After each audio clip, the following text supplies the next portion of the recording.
In Response, a legacy podcast, is brought to you by greatness@anycost.com and Austrian-Legacy.com.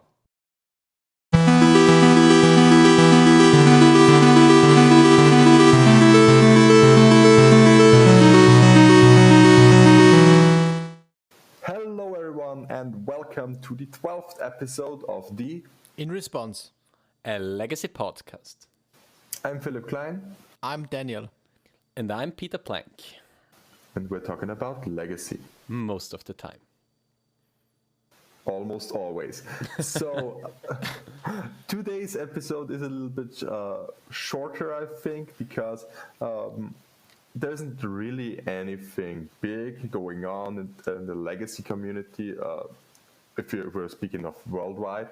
So for today's episode, at the beginning, we're talking about the personal things in life, the things that happen in Daniel, Peter's, and my life. For the second part, we're going through the matches of the Austrian Legacy League Cup. Daniel and Peter have already played their matches for the first leg. Then I'll tell you how I feel about my upcoming matches. Then we are talking about how the streaming affects us, how the streaming experience happens for us, and in the third, we are talking about the legacy meta shift at the moment and how Snoko reigns in the meta, and about the new breakout deck. And I think for this we can start with Daniel. So Daniel, what's up? What happens in your life? Oh yeah, what's up? I have a lot of things to do actually for my PhD thesis at the moment. I have had right today. I had a presentation at my institute of my work, which is kind of pulling me apart from everything else at the moment. Okay. So that was because you came late today. Yeah. Actually, yeah. I was at university. We thought you had a girl over. I'm not gonna answer that question. No, it's just my hand. No, I have a lot of things to do because I'm specifically. I don't want to go into details, but I'm working on a kind of modeling approach for experimental data of my experiments I'm doing in the lab. So it's kind of mathematical and theoretical in a sense. And what I want to do is a little bit of a number crunching with experimental data, and I'm trying to extract some infos that I might have for a paper in the future that I can maybe publish, or just of course for my PhD thesis as well. So can you tell us something about the experiment that you are doing? I don't know. I think the basic idea is very easy to understand. My PhD thesis is about a project which is in cooperation with the big company OMV. I think this might, of course, be known also worldwide. I hope so, at least. Yeah, I think so. It's one of the big gasoline organizations. Yeah. The idea here is that they created a process, or they invented a process where they are able to use plastic waste, and more specifically packaging waste that normally would get or would be used for landfilling, or that you would normally just burn. They use it. They can let's say melt it and what you call it is depolymerize it, and what you get is a different kind of crude oil that you would normally get from the refineries or the drilling islands that you would just normally gather. You get a new oil that you can process and use for different kind of applications or products. And you even can make new plastic out of it. So the idea would be then to recycle plastic waste and produce new plastic, in a sense. This is the idea of the project. And okay, so you could basically also make fuel out of it. So like gas. Yeah. You can you can use it for fuel, or you can also process it further to create new plastic. And my part of this project is the part where it's about creating new plastic again. Okay. And as you can imagine, when you recycle plastic waste, there's a lot of impurities that you are expecting or need to consider. And my idea is, or my focus lies on those impurities and how they affect the process of creating plastic again in general. That's the idea. Yeah. I kind of worked in a similar field in a practical way back at my previous job before I started studying. Yeah, you know about this a little bit, yeah. Mm-hmm. Yeah, I was in the injection molding of plastic parts, and the usage of used plastics there is enormous, and it's really, really wanted from all of our customers back in the days. Yeah, just because it's at first it's very, very good for the image of a company if you use a lot of recycled plastic. For sure. And it's very, very hard to use it via injection molding. There are different forms that you can use it, but I think that would be too much for a magic podcast to talk about. Yeah, for sure. But I think it's a quite interesting topic. There are a lot of different approaches of recycling plastic, as it is a big topic worldwide, of course. Yeah, and I really I think it's cool that you can basically revert the plastic, the plastic bottles or the packaging, like you said, back to their to the roots, back to their roots, back to their origins, where they're coming from. I haven't even known that this was possible. So that's really cool, and it's a very interesting field there.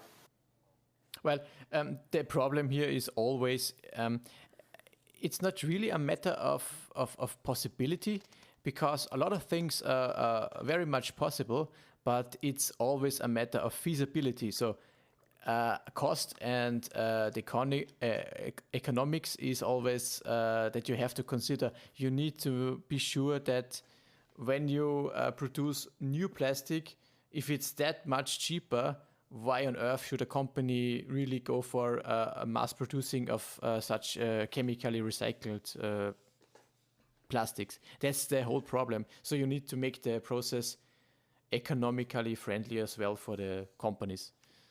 And that's a long way to go. That's probably the big hindrance here. Yeah, I can see that. Yeah, I can certainly see that. Other than that, I don't have much going on. Sports is kind of a low for me at the moment because the weather is so cold. We have minus degrees in Austria right now, a little bit below zero. It's think -2 or something like that it had today. It's apologies for international listeners, but I only know the temperatures in degrees Celsius. I think it's isn't 0 degrees Celsius something about 38 or something, or 32 in Fahrenheit? I'm not sure. I have no idea. Wait, I'm gonna Google this. I'm personally so confused by the Fahrenheit scala. But Yeah, it seems strange Okay. for us. and I'm a scientist as well, but it's I don't get it. I have to say. Yeah, as a scientist, I think Kelvin should be the next scale we should use. For technically, yes, of course, but degrees work from an engineering point. If you're more into engineering type of stuff, then Celsius is Oh yeah, so completely fine. I got it here. 0 degrees Celsius are 32 degrees Fahrenheit. So I think we have at the moment something between 28 or 30 degrees Fahrenheit. Yeah, so it's just very cold, and you can imagine that going outside for a run is a little bit difficult. Although I have to say, I keep cycling to university, even at these temperatures. I might try to do that the whole winter, actually. But let's see how much snow we get this time. Yeah. If there's a lot of that's one snow, big then I can't see you cycling there. It's what, 5 miles or something? From my home to university, about 4 to 5 miles. Yeah, it's 7 kilometers. So Okay, yeah. completely Should fine. be 4 to 5. Completely fine. Oh yeah, and Yeah. Peter, what's up? What happens in your life? Yeah, definitely less than before. Corona is over in my family, Oh, that's great. at least. But yeah, Great news, a lot of exam for university to do, a lot of projects or a few projects for university to work on. So yeah, definitely something to do there. Recently, I've been now starting with Pokemon 99 since Marc-Eric Vogt recommended it, and it seems like a fun format to enjoy old school gaming in a cheap way. And yeah, it's definitely something I will try out in the future. I've just sorted out my modern collection for only modern playable cards to get into another card game and stay in Magic only in Legacy. All our modern listeners are just leaving us right now. I don't think we have a lot of modern listeners to begin with. Yeah. I mean, and shout outs to those that are hanging out with us, talking about the different format and our lives while wanting modern stuff to go. Speaking of Pokemon, isn't it just a Magic Light version of card game? At least that's what I imagine it to be. It's really different. I mean, it's kind of similar, but it's really different. It's both card games are from Wizards of the Coast, so that stays the same. Yeah. I mean, but you have a concept like in the video game where you have up to 6 Pokemon out there, so there is a space limitation like in Yu-Gi-Oh, and you have one Pokemon that is currently fighting, and you have Pokemon on your bench which is equivalent to the Pokeball a trainer uses in battle in the video game. So but you have a mana energy, you have mana and lands in Magic, and you have energy cards, which is the resource in Pokemon.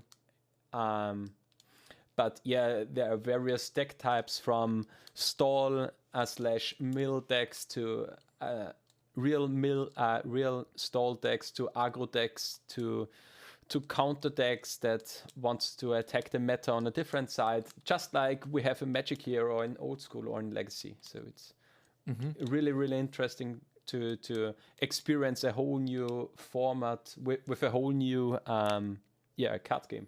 I mean, I played Pokemon back in the days, but not in 1999, because back then I was 2. Oh my god, you're young. When did Pokemon come out? Just quickly. 1999. So it's the old school 1999. format. Okay. Just the first year. Okay, There is legal the first 3 sets: the base set, fossil set, and jungle set, and the Black Star promos 1 to 4, which are the promos that came out in 1999, but not the next 6 promos of the series, because they were given out after the millennial change in 2000. Okay. Very interesting. I can just remember the first and the last time I played a game of Pokemon with my then 6-year-old nephew. I think it was last year or 2 years before. And I had to watch a YouTube video just to get the basics right. Yeah, the win condition is different, because you have the 6 prize cards that you have to win, and you get 1 prize card for knocking out an opposing Pokemon. So this is the damage, as we would call it, the 20 life total we would have in Magic. Kind of reminds me of, how's it called? Duel Masters, I think. I don't know if you guys know it, but... I never played it, but the problem with Duel Masters was that it was so unfun to play, because every card was either a threat or a land. Yeah, you can use each card as a land card, yeah. But, and that made it really bad as an experience, I've heard.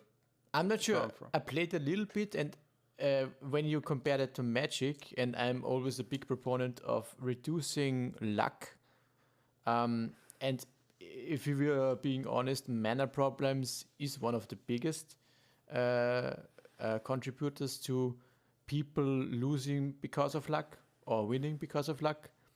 And if you negate that, skill is just more important in a game. And I kind of like this concept, but I get that within this concept of each card being a land, there are other problems that you need to balance out, of course. So it's a different game. I think the problem was that, how do I say this right? There are no deck building restrictions, and the problem was that every game felt a little bit the same, because you don't have the fighting in your own deck. And in Magic, it is possible to have a really aggressive but rewarding strategy with your mana, because you can go really, really down on mana, just play 8 lands and 4 petals or something like that. And if you have 1 or 2 lands in your starting hand, the deck plays out perfectly, but you can mulligan down. And it would be the same in Duel Masters. Yeah, you have no risk in playing land light decks or something like that. So yeah, the experiments should shift a little bit. Yeah, for sure. Yeah. And yeah, Philip, what is going up in your life? Since COVID hit us again with the lockdown, basically everything changes and everything stayed the same. So both simultaneously. I'm still going to work every day, and funnily enough, because of the lockdown, so you can't do anything real, like going out or meeting up with friends. You search other things to do, and suddenly you have even more work to do than you would have had if there wasn't the lockdown. And so we have started the Austrian Legacy League Cup. We also decided to live commentate and stream the cup. It's a webcam tournament, like we said in the podcast before, and that's a hell of time consuming. And also I've chosen to remodel my sleeping room, my bedroom, yeah. Oh yeah. And it was like, oh well, I've got time today, and now we're starting, and that never pans out. So last week was such a stressful week. I can't even tell you how stressful it was. I started. Yeah. Yeah. Because you had so many things to do in your bedroom alongside your normal work. Oh yeah, for sure. the sounds, And also these works, yeah, for sure. and also the painting, yeah. And also the painting. So that means you need a painter servant for this. Am I right? Again. Oh yeah, definitely. Again. Definitely I need a painter servant.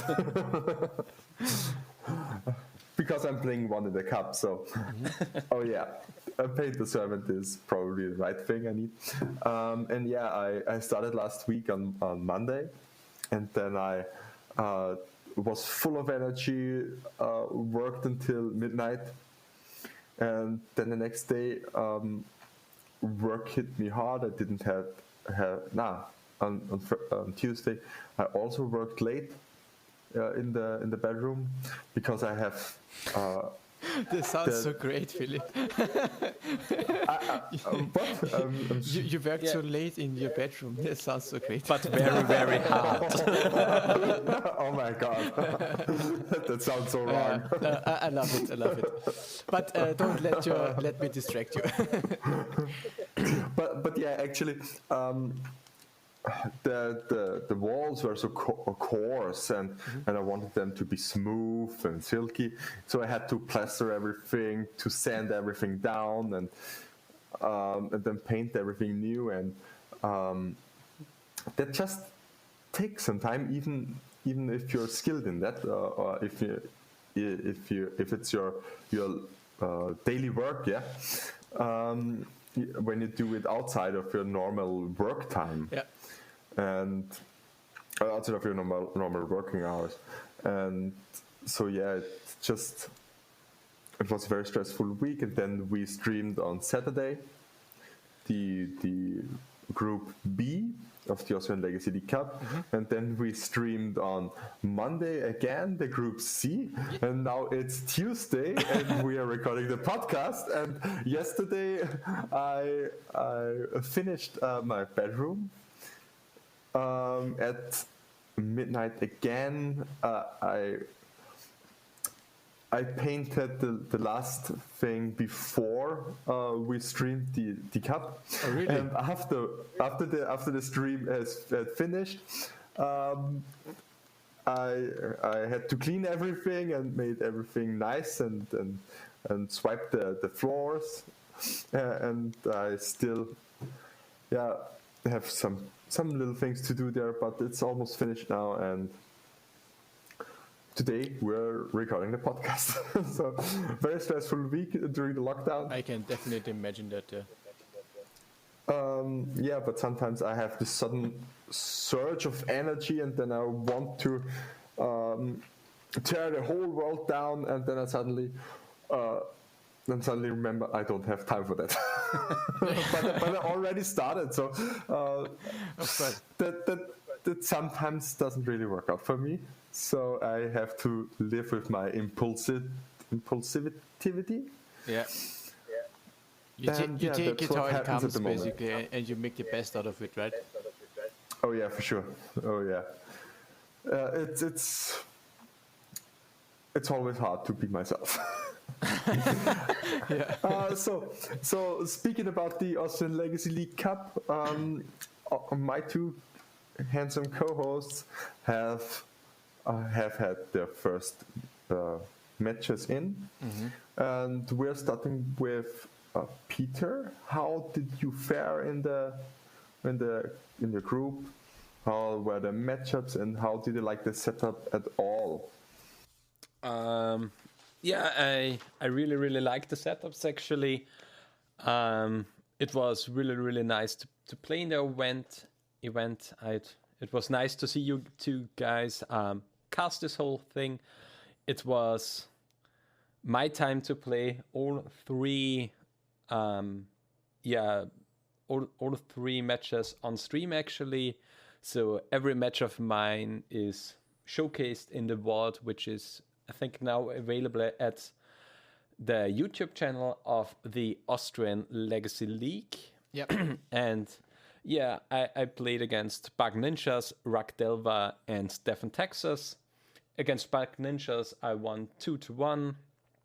Rakdelva, yeah, I would say nutsed me away. Oh yeah. With very, very good draws.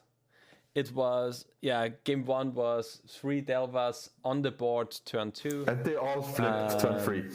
Yeah, and Rakdelva was on the play. And he, the first Delva flipped naturally on turn 1, and the second 2 Delvas flipped off a brainstorm on the third turn. So, yeah, this was just a loss for me. And game 2, he had 2 forces for Delva and for Oko and Teferi, and then a force of negation for my Sivine Reclamation. So just happens. Its variant was a very good draw from Rakdelva, and but Stefan Texas, I screwed up game 1. I had 2 forces as my last 2 cards in hand, a paint and a grindstone out there. My opponent had a Skycliff apparition on the field, and he cast an Flicker Wisp, and I was just thinking, it doesn't matter what he targets from a paint or a grindstone, because I get it back, but of course he targets his own Skycliff apparition, and I lost the game. Yeah. But I came back with a 2-1 victory, so It happens. I came back, and was definitely nice. I mapped out all of the matchups beforehand, decided a sideboard plan together with Daniel beforehand, and it was nice playing in it, and casting the next event 2 days later, which were Daniel's games. Yeah. I had the pleasure to play yesterday. I have to agree with you, Peter. The setup and the whole thing we have going on here is really amazing, actually. I was surprised how well this Discord or webcam thing is working in reality. And even though we can't play we are kind of enforced to do it that way because we can't do it in person. I'm a little bit surprised that this hasn't been a thing in the past, actually, because you need to set yourself, or you need to make room for a time slot that you actually go to a game store or meet up with people to play cards. And if you're at home and have 2 hours left over, you can just set up your webcam and play with somebody. You even organize a small tournament. In theory, this would be a thing in the past as well. Yeah, it was also a thing in the past, because there is, I think, 1 year ago, the Legacy webcam Discord started, and for sure through COVID, the webcam play style has experienced a boom. So it basically exploded. But there was a small handful of people that already played like that, because they don't have an LGS that plays Legacy. Or they even don't have an LGS in the radius, so that they can't reach, and they still want to play paper. And I think that's a great way to do it.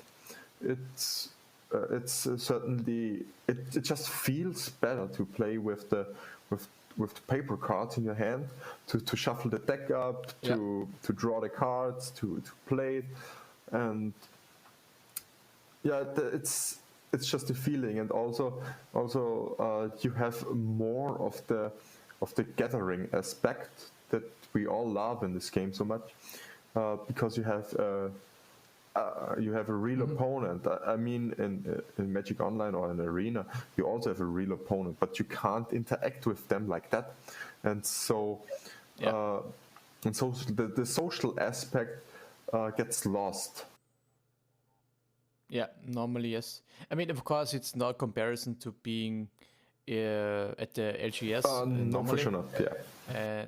And the idea is also not to transfer FNMs to online or Discord webcam FNMs or something like that. But given our situation, I think for basically no cost, maybe you have to invest in a webcam. But as many of us are doing, you can do it via a smartphone app as well. You don't have basically any costs to do that, and that's a nice thing actually. Yeah, and I fared also pretty well in my 3 matches that I played. I had 4-color Loam as opponent, then Rak Delva and Chant Hogak were my 3 matches. In theory, and I was playing Ant, like I think I mentioned it last time, yeah. In theory, I think the matches or the matchups should be all winnable from my perspective. I personally think that 4-color Loam is favored for Storm. I also think that Hogak is favored for Storm, and Rakdelva is kind of a 50-50 matchup. Usually, Storm pilots say that Storm is favored, but I think due to Arcanist and especially Force of Negation, this kind of shifted in Delva's favor a little bit. So I think this is kind of a 50-50 matchup for that reason. I won against 4-color Loam 2-1, I think. I lost against Rak Delva 1-2, and then I won against Chant Hogak 2-1. Actually, yeah. I was in general very happy with my plays. I made a small missteps, and I realized something. Of course, also, I'm playing a version with Kahira as a companion. And I have Force of Vigor in my sideboard, which is a fantastic tool. I really love this card. But there are a lot of matchups where I have to bring this card in. And when I'm bringing 3 copies of a 4 CMC card into the main deck, my Adnasium really is getting worse, of course. And Adnasium is actually almost my plan A Storm plan right now. I really have to say, because oftentimes you have to play around some kind of weird graveyard hate, and Adnasium is often the safest you can do. And I think when I go off, I go at least half of the time it is with Adnasium actually.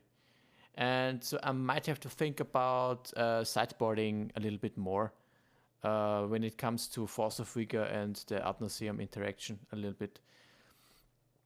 But other than that, I really like my list.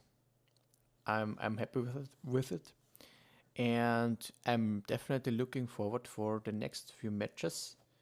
We have another group where Philip is playing next week. I think it's next week on Friday. Oh yeah, I think, right? when this podcast comes out on I think it's the 5th. It's the 4th. The 4th, yeah. The 4th. The 4th is the Friday when the podcast will be live, and I think the 11th will be the one where you will be playing, right? I will be playing on December 11th, and we will start with the stream on 20:30 p.m. CET. So it's basically what is it in Boston time? I think 6 hours, 6 hours early or something like that. So it's on the afternoon for American listeners. I'm going to play Black Death. I think we also talked about the deck beforehand in the last podcast. Yeah.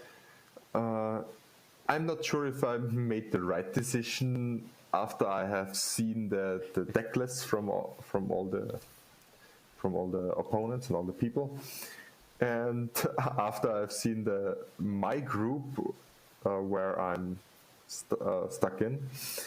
I don't think it was that of a good choice, but I'm here to have fun in this event. I'm not here to win it, so it's okay, I guess. I'm just looking forward for having some cool combo kills, maybe also on stream, and I will certainly make a list how often I kill with what. So that's definitely something I'm going to do, and I also think it's very interesting to have all these combos pressed in one shell together, and it's just cool when you can this time kill with Dark Depths, and the next time you just make the old Iggy Pop action. Oh, I love it. The Iggy Pop.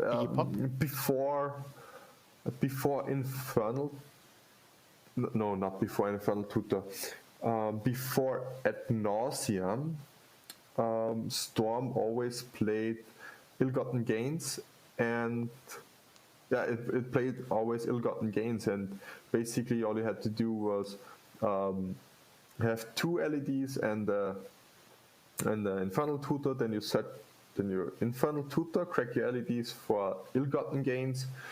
You play Ill-Gotten Gains, you get back the Infernal Tutor, the LED, and the LED, and you play out the 2 LEDs, play the Infernal Tutor with remaining 2 mana, and do the same just 3 times. You get to Storm 11 or 14, and you with the last 12, and with the last tutor, you tutor up the tendrils and you kill them. So it's basically a 3-card combo. Yeah, okay. I see it, yeah.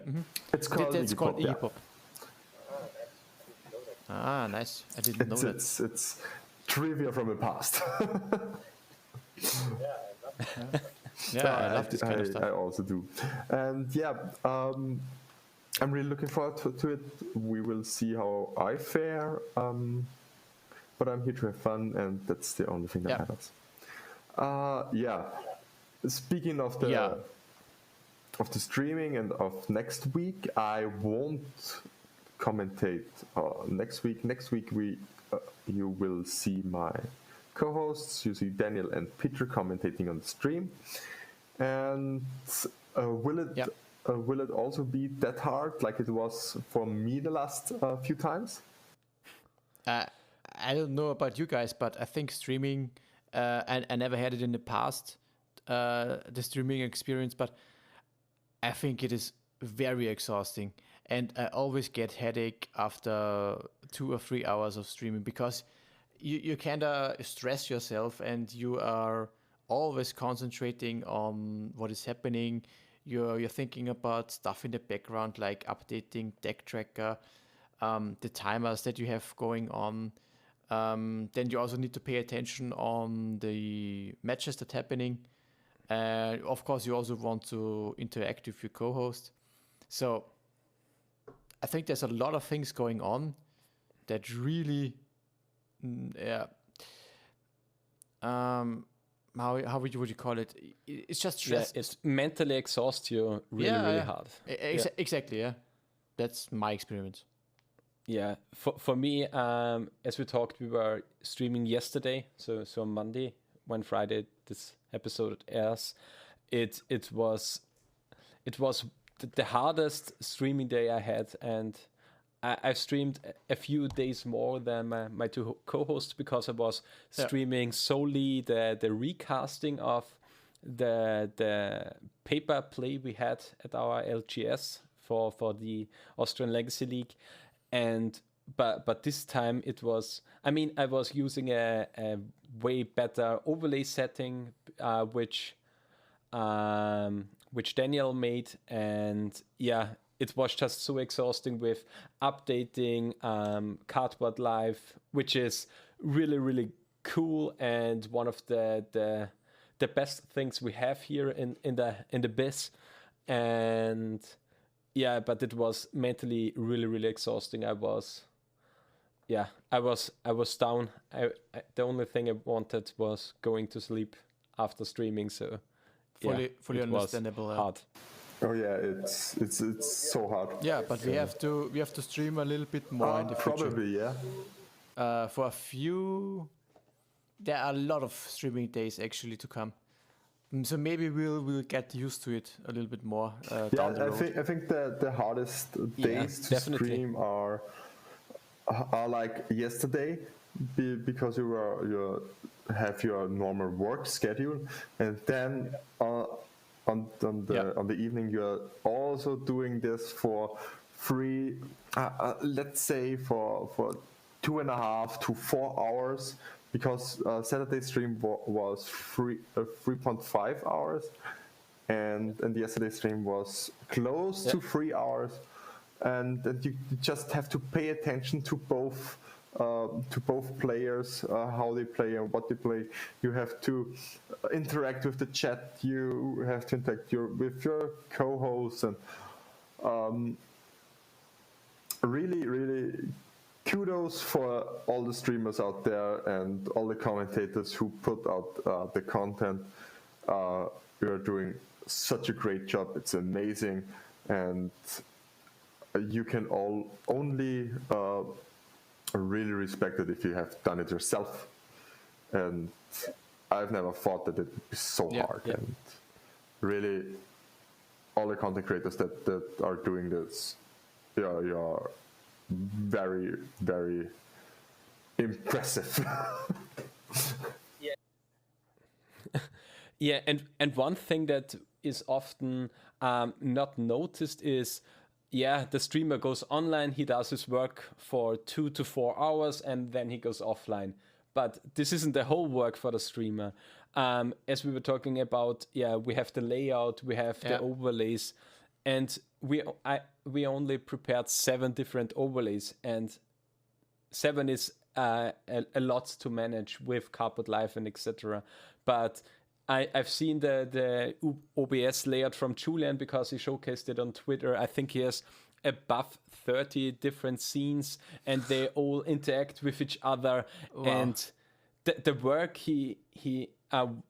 the work that went into preparing this is immensely. And definitely kudos to every big streamer with their OBS settings and everything else. It's just a very, very underappreciated work, I think. I mean, you appreciate it if you see it, but you are simply never... You don't grasp the full work that's behind it. Yeah, you definitely don't acknowledge the work behind it.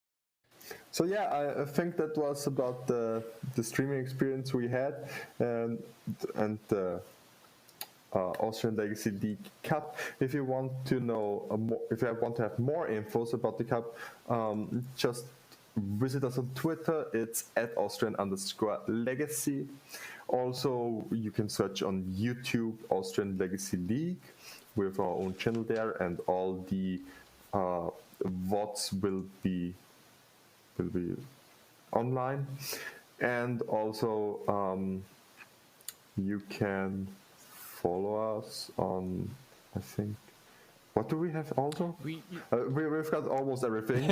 I mean Twitch, of course, when we are live streaming. Twitch, I forgot Twitch. Oh my god, my bad. Also follow us on Twitch. We would love to be affiliate in the future. So hit that follow button for us. It's Austrian_Legacy on Twitch. Yeah, definitely. And with this little advertisement, we're going through the legacy meta shift. We think at the moment that Snowco is a little bit underrepresented, and at the moment almost all decks are playing Dreadhorde Arcanist. Yeah. Do you see this right? Yeah, I wouldn't say that every deck is playing Dreaded Arcanist. I think Dreaded Arcanist and especially Rakdelver is a little bit on an upswing in the meta right now, and Snowco is currently on a downswing, which means that for me the combo decks, especially Doomsday, are currently really, really good in the meta, which means you need a fast clock, and with that we see a little bit of an uprising of Rakdelver. And yeah, a few new decks are currently out there, which is specifically the new Hull Breacher Echo of Eons combo decks. And Oh yeah, that seems insane. yeah, it's definitely an upgrade over Narset in a gel, because you can win after resolving an Echo, because the Echo generates 7 mana, which is really, really good. And previously, most of the time, if you don't have the initial mana, you had to pass the turn, and your opponent got a turn with his new 7 cards. And yeah, with this version, you can hardcast the Khan and play some stuff, or maybe do a second Echo and deploy your mana. And yeah, definitely an upgrade. You basically negate the tempo loss from casting the Echo, in a sense. Yeah.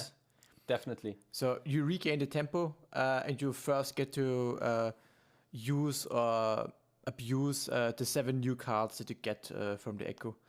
And this is a big deal. Also your opponent doesn't get the cards. So Yeah, of course, also, Yeah, of course. he doesn't have anything to abuse. Yeah. So this is a nice card for Echo, yeah, for sure. Yeah. Oh yeah, but other than that, I think Hull Breacher in any other deck is underperforming. I think Mark-Erik Vogt has said it on the Everyday Eternal podcast from Julian and Callum Smith. That Hull Breacher has underperformed in his Bent Miracles shell. Yeah, he tried it. He tried it, but I think we covered Hull Breacher fairly as expected in our last episode. I think we said it would. I think we didn't mention the Echo variants. I think we said for us it seems like it is worse because it dies to removal spells. But yeah, the upside of the treasure tokens is much better in these shells, so it works out that way. But for the sorry, Peter. Just for clarification, you mean worse than, for example, Narset? Or yeah. I thought personally that it would be a little bit worse than Narset, but it actually is better than Narset. But yeah, for each other archetype, I mean, for the Bant Miracles farm, for Mark-Erik Vogt, I thought that the card wasn't that great because it just eats the removal spells, which you don't want in game 1. And yeah, and for each other deck, we haven't seen it really performing. Yeah.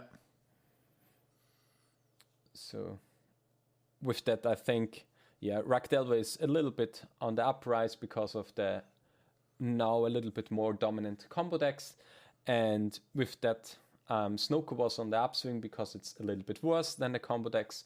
But with Rakdelver on the upswing, Snowco will come back up, and we have. It's the everlasting cycle of 2019 cards. Yeah, but I that think happens it's all the year at the moment. Yeah, but it's the same like in previous years. I mean, if we look at 2017 or 16, I think we also had there the trinity of tempo decks, control decks, and combo decks.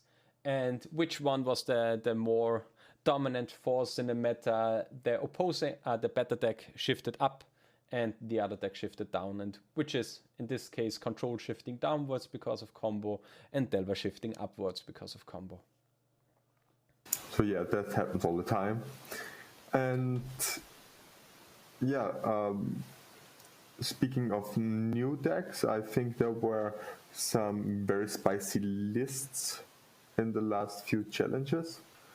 I think I have seen Grixis Phoenix Doomsday list, I have seen also the green-white reclaimer list. That seems also very promising and interesting. So people are out there brewing, which I really love and what I really like. So and also you have said you have a new list that you wanted to go over. Yeah, definitely. I think the list is, as according to ANSI, it's originally from Stefan Schütz. But I've seen a challenge result from Elf Kid, who went third in a challenge, I think on Saturday or Sunday. November 28th, so it was Friday. Saturday, sorry. Yeah, Saturday. Yeah. So last week, Saturday. And yeah, this is the list if I would have been smart enough, would maybe have done before.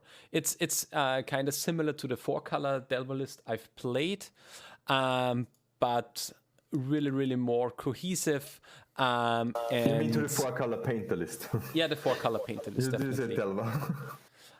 Now I'm playing Banter, which is a little bit more all-in because I'm playing LED, Mox, Opal, and much more. And yeah, the list played 10 fetch lands, 5 basic lands, 3 dual lands, Brainstorm, Ponder, Force of Will, 2 Force of Negation, 6 blast effects for Archon's Astrolabs, 4 Cotals, 2 Bolts, 2 Veil of Summer, 3 Grindstone, 4 Painter Servant, and 3 Okos. And the main deck just looks beautiful. And Stefan Schütz is, according to ANSI, 62 to 13 with the list. And yeah, it's really great. And yeah, I definitely have to try this out. This seems very promising. It's just a deck that filters to your deck, negates every blue deck out there, and with Doomsday, with Doomsday, Rug Delver, and Snowco or Band Miracles out there, it seems to be a good meta choice with 6 blast effects in the main deck.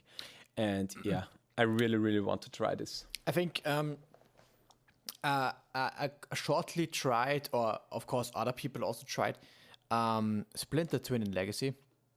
And I kind of want to compare it to that, because this list looks like a good Splinter Twin list that it wanted to be, but it never reached it to be. So it's a control deck with a combo finisher. That's basically the whole idea. And the good thing about Painter Servant and Grindstone less so, but a Painter Servant, the combo piece on its own is strong by itself. And doesn't cost 4 mana like Splinter Twin was. Yeah, I mean the combo in itself costs 4 mana after a 2-drop, but the big thing about Painter is it allows you to play 6 blast effects, and in a blue heavy metagame this is insane. And I really like the stats on Painter, because Painter in itself stonewalls Ephalia, and this is really huge. Oh yeah, that's true. We've seen that in your matches, I think, in the cup versus Texas. It's. I mean, it didn't stonewall there because he had a Caracas out there, but yeah, it's definitely something that was really huge before. It isn't that big of a deal, I think, in the latter year now. But yeah, you have Icefang Quartal 2, and yeah, the list is just beautiful. Yeah, the only thing I'm missing here is probably €1 or something. But that's me adding spice to something that's probably really tuned and probably good enough. Yeah, I wouldn't say that this list is tuned, because Stefan Schütz and Anorak Das back in the day really promoted the Through the Breach combo. Not Through the Breach, the Breach... Underworld Breach. Underworld Breach combo. And they first started off with a really, really cohesive list with a lot of 4-offs. And this looks just like such a list. And I only expect this list to get better over the time.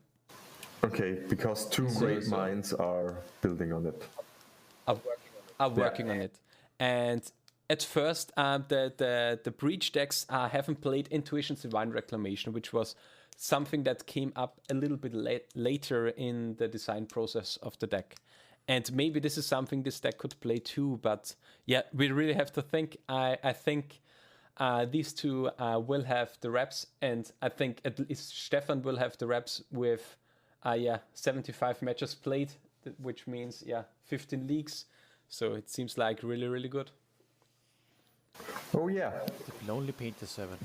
it's a really nice and clean list. I like it because when I look, I like it when a list looks that clean and tidied up. Yeah. I for myself, I love to put a lot of free offs in my decks. just free offs make room for another card that's I can put in there as a free off. Or allows for more spicy one-offs. Spicy one-offs are where my heart is. Yeah, definitely. So I think this covers the metagame, I think, quite well, or the Magic much. scene up to date. Not much going on, a little bit of shift, as we said. Yeah. I'm excited about new decks like this. Oh yeah, it's at the moment we are just experiencing COVID. We can't do anything big. There's no big tournaments, but actually there's one very cool idea I've seen from the biggest legacy community in Italy, from the Blue Dojo Gaming, I think that they call, and they are hosting basically a Legacy Unchained. They are calling it Legacy Unlimited Power. So there are 30 or something. I gotta just. There are more 18. There are 26 cards unbanned. 26 cards unbanned. So there's a Wheel of Fortune, Tolarian Academy, Survival of the Fittest, Skull Clamp, Goblin Recruiter, Mental Misstep, Mind Twist, Memory Jar, Ren and 6, Mana Drain, Lurus of the Dream, then Imperial Seal, Hermit Druid, Gitaxian Probe, Frantic Search, Fast Bond, Dig Through Time, is this Windfall? Windfall, Earthcraft, Senselessly Binding Top, Deathrite Shaman, Treasure Cruise, Yorkmoth's Bargain, Balance, Overfruits, and Surda. So the Firefox from Ikoria. Out of those cards, I think the ones that would matter the most, in my opinion, is of course Tolarian Academy, Mental Misstep, Memory Jar maybe, Fast Bond, and Treasure Cruise and Dig Through Time. I think all the others wouldn't really matter. Yeah, if you use a competitive standpoint, I totally agree with you. But there are some fun things you could do, like playing basically a Turbo Depth with Bloodghasts and Skullclamp that just lets you draw cards. There are many things that you could do, or just play the Earthcraft Squirrel Nest combo, which in itself is certainly one of the worst decks you could build out of these cards, but it would be hilarious. Pretty much, yeah. Yeah, I think with such decks, I think combo decks gain the most out of it, just because it's really hard to prepare a control deck in a new environment, because the cards do not line up perfectly, and control decks always needs to have a perfect deck in a field. Yeah. And for combo decks, you can have a little bit suboptimal list, and you fare really, really well in a new meta. it's the same as if we have a big mana shift, Mana meta shift. shift in a format. The best decks are always the aggressive decks at first, and Yeah, that's true. Yeah. and kind of expected here as well. I mean, we talked about it that maybe a 4-color Delver build could be the best, and I've definitely think that this could be true because with Death Charm and Kitex and Probe, Mental Misstep and Treasure Cruise, it seems like a good starting point with an 4-color or 3-color Delver Shell. But yeah, we definitely have to see it. Maybe Ren and 6 comes back too, but I think maybe Ren and 6 is even too Yeah. slow I think in this format. I think it does close to nothing actually. I think the scariest card by far of all of these is Tolarian Academy. Yeah, This is it just can just generate 4 or 5 mana on turn 1, and it's just insane. I think that Ren 6 could be a great force in a meta like this, but not just for a single tournament. It feels like the meta has to if develop you for it. develop it, then there will certainly be a deck that plays Ren and 6 and that can leverage its power. But it's like I said, like you said, Peter, for one tournament, there will certainly be more combo focused decks that rise to the top. I for one would certainly try out, of course, a Storm list, maybe with Misstep, Probe, and Imperial Seal. This kind of sounds like fun, but I would be afraid that this is maybe too... It's not. You think it's not good enough? Too weak. I'm not sure. Maybe even Dig Through Time or Treasure Cruise. Treasure Cruise doesn't make sense really, but Dig Through Time maybe. I would certainly play something like that, but I'm not sure if it's the best. Yeah, I think I would try something like High Tide with Windfall, Probe, Frantic Search, and Misstep. It should seem like a good starting point, but the problem is I think that High Tide is just a little bit too slow because you need your at least 3 islands, and it could be too slow. It could be too slow. Yeah, you can play fast bond. I mean, it would splash green for Veil of Summer, so it seems like you can just put your islands to play High Tide on. Bam.